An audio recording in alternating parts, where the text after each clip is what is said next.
देश की राजधानी दिल्ली हो, एनसीआर में गुड़गांव, नोएडा हो, बारिश की चर्चा आज ज़ोरों पर है। कल जिस तरह से बारिश हुई है लगातार और भारी भरकम एक तरह से बारिश हुई है, लेकिन उसने हमारी शहरों की पोल खोल दी एक बार फिर से। हर साल जब बारिश होती है तो परिस्थिति वही होती है। पानी इतना सड़कों पर भर जाता है कि ट्रैफिक का जाम लग जाता है घंटों। और आज तो खबर ये आई किस तरह से कल शाम जो देर रात घर लोग पहुँचे हैं, और कुछ लोग तो अपने जो वाहन थे वो सड़कों पर छोड़ के चले गए, चाहे 4 पहिए का वाहन हो चाहे 2 पहिया वाहन हो, क्योंकि वो आगे नहीं जा पा रहे थे। इतनी मुश्किल में लोग फंसे। आप सोचिए कि जो लोग अपने घर लौट रहे होंगे पूरे दिन के काम के बाद, या जिनका इंतज़ार घर पे हो रहा होगा, कितनी परेशानी दोनों तरफ हुई होगी और किस तरह से सड़कों पर इतने देर लोगों ने बिताई। सवाल ये है कि क्यों नहीं हमारी अर्बन प्लानिंग होती है, क्यों साल दर साल इस तरह की परिस्थिति बनती है कि इतना जल जमाव हो जाता है कि गाड़ियाँ डूब जाती हैं, इतना जल जमाव हो जाता है कि घरों के अंदर पानी चला जाता है।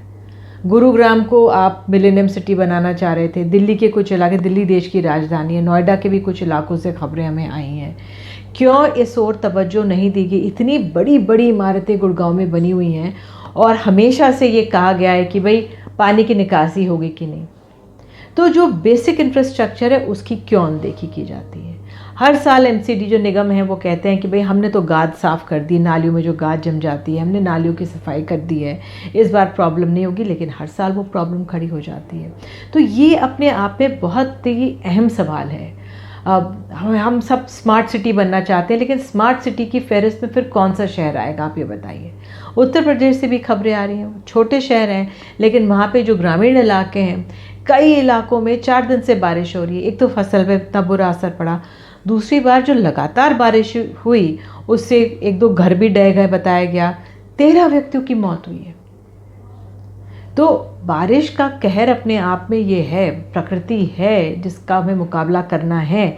लेकिन जब नालियाँ भरती हैं तो निगम है ना, निगम चलते हैं, निगम के अध्यक्ष होते हैं, निगम के कार्यकर्ता होते हैं, निगम में काम करने वाले होते हैं। तो इस ओर हमें ध्यान देने की, तवज्जो देने की बहुत ज़रूरत है कि क्यों हमारी अर्बन प्लानिंग में जो ड्रेनेज सिस्टम है उस पर ध्यान नहीं दिया जाता, या मेंटेनेंस पे उस पर ध्यान नहीं दिया जाता। हम सड़कों का रंग रोगन तो कर लेते हैं, दिवाली आएगी हम अपनी सड़कों को पेंट कर देंगे, लेकिन जो नाली है जो दिखती नहीं है, आँखों से दिखती नहीं, जो अंदर है, उसकी साफ़ सफाई भी बहुत अहम है।